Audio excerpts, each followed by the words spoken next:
New at 5:30 tonight, fallout from a statement by Democratic Congressman Jim Costa on 17 News at 5 last Thursday. It involves a spending report and an apology that a national watchdog group says it never made. 17's Kelsey Thomas joining us in studio with this follow-up report. Kelsey? Jim, the report showed Costa spent more than $1.5 million to run his district offices last year, and that his office expenses were in the top 10 of all of Congress.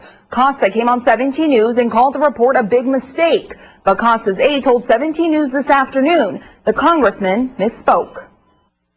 We said that you were in the top 10. That's not correct? No, Okay. I'm not in the top 10. They retracted that because of the erroneous numbers that they added up. He was one of the top 10 spenders. No matter how you slice the data, that's the case. The Sunlight Foundation is sticking to its report that Jim Costa spends more to run his congressional offices than almost all other congressmen. My hunch is that he probably didn't know where he ranked, and I think that most members probably don't.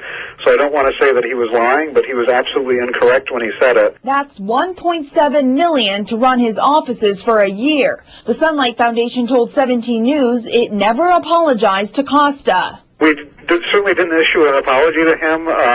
We did realize there was a problem with the information when we reran the numbers. He was still in the top 10, ranking number 5 with $1.5 million.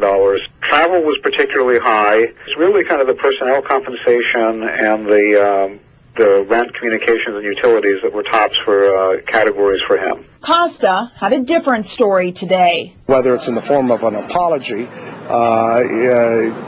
when you're wrong, and they were wrong.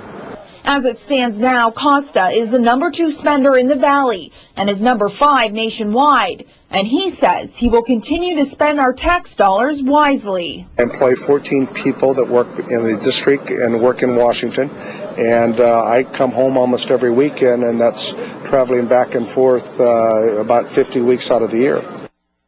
The Sunlight Foundation says it's not implying Costa is doing anything wrong. The group is just trying to show taxpayers where the money is being spent. Live in studio, Kelsey Thomas, 17 News.